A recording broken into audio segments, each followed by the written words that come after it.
নমস্কার বন্ধুরা, মালতী কিচেনে তোমাদের সবাইকে স্বাগত। আজ চলে এসেছি মসুরির ডাল দিয়ে, সজনে ডাঁটা দিয়ে মসুরির ডাল বানাবো। তো সকল বন্ধুদের কাছে আমার অনুরোধ রইল ভিডিওটি দেখার জন্য। এখানে দেখো মসুরির ডাল নিয়েছি 150 গ্রাম, আর সজনে ডাঁটা বেশ বড় বড় করে কেটে নিয়েছি। এটা খুব ছোট্টবেলায় আমি খেয়েছি, মা করতো, কিন্তু বড় হয়ে ওটার সাথে খাওয়া হয়নি বা আমার বিবাহিত জীবনে খাওয়া হয়নি। এখানে প্রথমে দেখো ডালটাকে ধুয়ে নিয়েছি। ডালটা আমি প্রথমে সেদ্ধ করে নেব। আর এখানে দেখো একটা আলু দিয়েছি, আমার শ্বশুর মশাই বললো একটা আলু দাও, ভালো লাগবে খেতে। একটু পাতলা করে কেটে নিয়েছি, যেহেতু সজনে ডাঁটা নরম, বেশি জাল খাবে না, তাড়াতাড়ি হয়ে যাবে। আর ডালটা আমার সেদ্ধ হয়ে এসছে। এখানে ডালের যে ফেনাটা আমি তুলে ফেলে দিচ্ছি।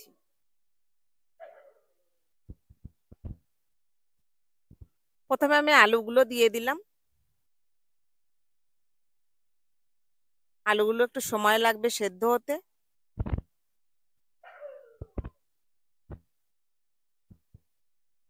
তারপরে প্রয়োজন মতো নুন দিয়ে দিলাম, বাদ বাকি সজনে ডাঁটাগুলোও দিয়ে দিলাম।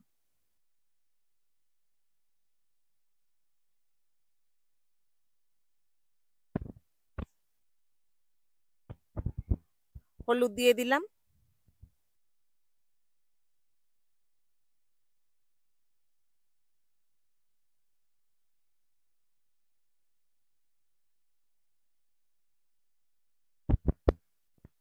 এবার মোটামুটি ডাল, আলু, সজনে ডাঁটা প্রায় সমস্ত কিছুই সেদ্ধ হয়ে এসছে।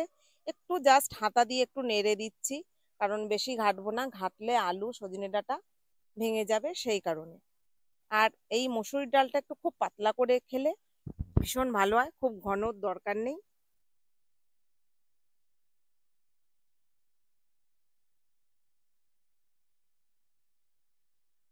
তো নামিয়ে নিলাম, এখন ফোড়ন দেব।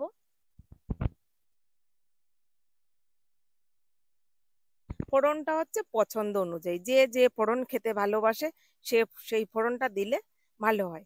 তো আমি এখানে জিরে তেজপাতা ফোড়ন দেব। প্রথমে আমি সর্ষের তেল দিয়ে দিচ্ছি। এই সজনে ডাঁটা কিন্তু ভীষণ উপকারী, কিন্তু এখনকার ছেলে মেয়েরা খেতে চায় না। যে জিরে তেজপাতা শুকনো লঙ্কা ফোড়ন দিলাম, আর 2-4টে কাঁচা লঙ্কা চিড়ে দিলাম।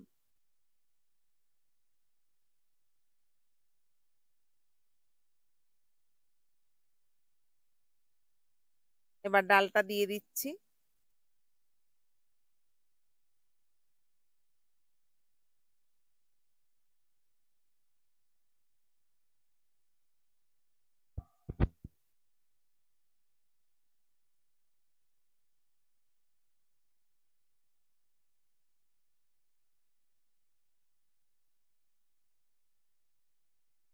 দেখো এইরকম যদি পাতলা রাখো না, ভীষণ ভালো হয়। অবশ্য অনেকেও ঘন ডাল খায়, কিন্তু আমার এটা পাতলা ডালটা ভীষণ ভালো লাগে খেতে।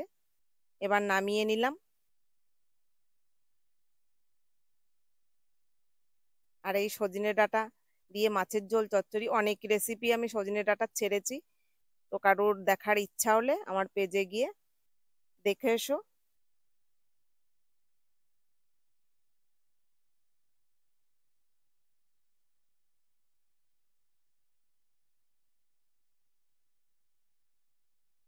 দেখো এই ডালের সঙ্গে আমার মনে হয় আর কিছু ভাজাভুজি লাগবে না, কারণ এর সাথে সজনে ডাঁটা আছে, আলুও আছে সাথে।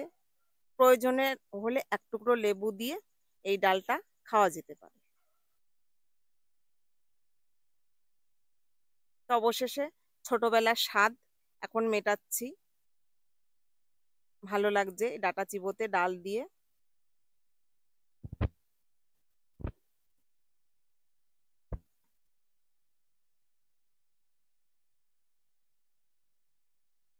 ভিডিওটা ভালো লাগলে লাইক, কমেন্ট, শেয়ার, সাবস্ক্রাইব করে দিও।